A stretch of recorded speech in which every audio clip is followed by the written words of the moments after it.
The receipt was still warm when Daniel picked it up.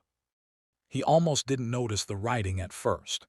It was tucked beneath the total, squeezed between the printed "thank you" and the line where customers were supposed to leave a tip. The ink was a little shaky, like whoever wrote it had been in a hurry or afraid. "If you don't come, it'll be too late." He frowned. For a second he thought it was some kind of prank, a weird marketing gimmick. Maybe the diner had started doing fortune receipt things. He turned it over, half expecting a punchline on the back. Nothing. Just his order, black coffee, grilled cheese, and that message. Daniel looked toward the counter. The girl who had served him was already wiping down another table. She couldn't have been more than 23. Brown hair tied in a loose knot. Sleeves rolled up past her elbows. The kind of face you forgot as soon as you looked away, except for her eyes, dark, watchful, like she was always waiting for something to go wrong. As if she felt him staring, she glanced up. Their eyes met. She didn't smile. Instead, she gave the smallest shake of her head, not enough for anyone else to notice, just enough for him to understand it wasn't a joke. Daniel felt something cold settle into his chest. He slid out of the booth and walked toward the register, receipt folded in his hand. "Excuse me," he said quietly. Up close she looked even more nervous.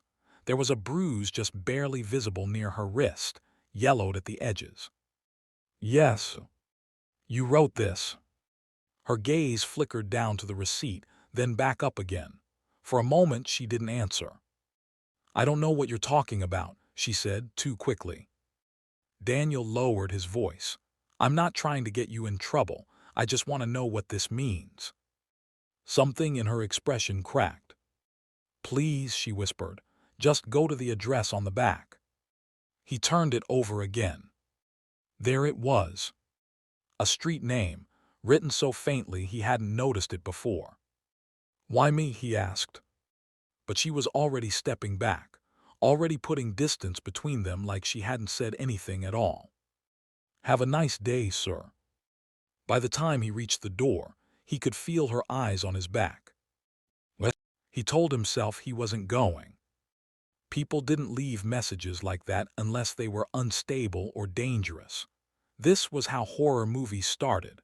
This was how you ended up in someone's basement, tied to a chair, wondering why you hadn't just gone home. Still, he didn't throw the receipt away. It sat on his passenger seat as he drove. The address stared up at him at every red light. It wasn't even far. That was the worst part. 10 minutes out of his way. 7 if he skipped the highway. He could just check, just drive by, make sure it wasn't something serious. If it was nothing, he'd leave if it was. He didn't finish the thought. By the time he realized what he was doing, he'd already turned onto Maple Street. The house was easy to spot. It was the only one on the block with its curtains drawn in the middle of the afternoon. The paint was peeling off the siding in long, curling strips, and the front yard was overgrown like no one had touched it in years. Daniel parked across the street. For a moment he just sat there, listening to the tick of his engine as it cooled. Then he saw the movement. Upstairs. A curtain twitched. Not much. Just enough to tell him someone was inside. Watching. His stomach tightened. He reached for his phone, hesitating before dialing 911. What would he even say? "Hi, a waitress wrote me a creepy note, and now I'm parked outside a house that looks like it hasn't passed inspection since 1994. Instead, he got out of the car. The front door wasn't locked. It creaked open at the slightest push, the sound echoing through the narrow hallway beyond. "Hello," he called. Nothing. The air inside smelled stale, like dust and something faintly metallic underneath it. He took a step in. Then another. The floorboards groaned beneath his weight. "Is anyone here?" A sound answered him. Soft. From upstairs. Not footsteps. More like A thud. Daniel's pulse started to climb. He should leave. Every instinct in his body was telling him to leave. But then he heard it again. A voice this time, so quiet he almost missed it. Help! He was already moving before he realized he'd decided to stay. What? The door at the end of the hall was locked. He tried the handle once, twice. Inside, something scraped against the floor. Please, the voice said again, a little louder now. Daniel stepped back and slammed his shoulder into the wood. Once, twice. On the third hit, the lock gave way. The door burst open. And there she was. Not the waitress. A woman. Older. Maybe late 50s. She was tied to a chair in the center of the room, her hands bound behind her back, a strip of cloth knotted tight across her mouth.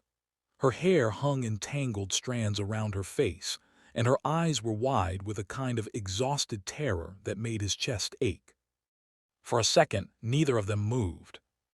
Then Daniel rushed forward, pulling the gag free. "Oh, thank God," she gasped. "Oh, thank God you came." "What happened?" he asked, already working at the ropes around her wrists. "My husband," she said. He's not right. He thinks I was going to leave him. He locked me in here this morning and said he had to go take care of something first." Daniel's hands faltered. What kind of something? But the answer came from the hallway behind him. A floorboard creaked. Slow. Deliberate. Daniel turned. A man stood in the doorway. Tall. Broad-shouldered. His expression was calm in a way that felt far more dangerous than anger.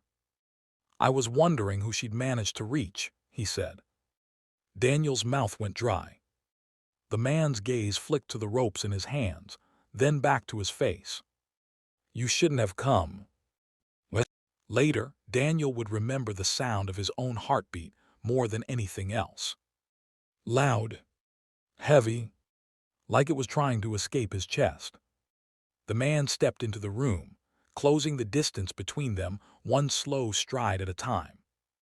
"This isn't your business," he said. Daniel didn't answer. Didn't think he could. He just kept working at the knot, his fingers slipping against the rough fiber. "You think she told you the truth," the man continued. "You think you know what she's done." The last loop gave way. The woman's hands came free. "Run," Daniel whispered. She didn't hesitate. The chair clattered to the floor as she bolted past him, out into the hallway. The man moved then. Vast. Daniel stepped into his path without thinking. Pain exploded across his jaw as a fist connected with bone. He stumbled back, vision blurring. "You have no idea what you've involved yourself in," the man snarled. Daniel's heel caught on the fallen chair. He went down hard. The man loomed over him. And then stopped. Sirens. Faint at first. Then louder. Closer. The man's head snapped toward the window. For the first time, something like fear flickered across his face. Daniel laughed. He hadn't even realized he'd called them. Must have hit the emergency button when he dropped his phone. Outside, tires screeched against asphalt. Doors slammed. Voices shouted. The man backed away, his calm finally cracking as red and blue lights spilled through the curtains. 2 days later, Daniel found himself back at the diner. He wasn't sure why he'd come. Closure, maybe. Or curiosity. The same waitress was behind the counter.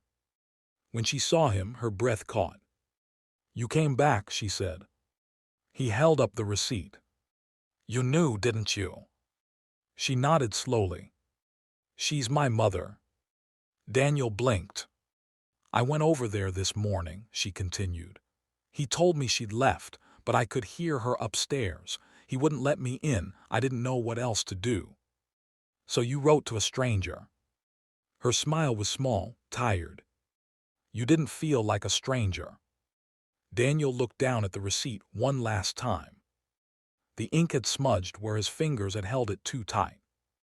If you don't come, it'll be too late. He folded it carefully and slipped it into his pocket. I'm glad I did.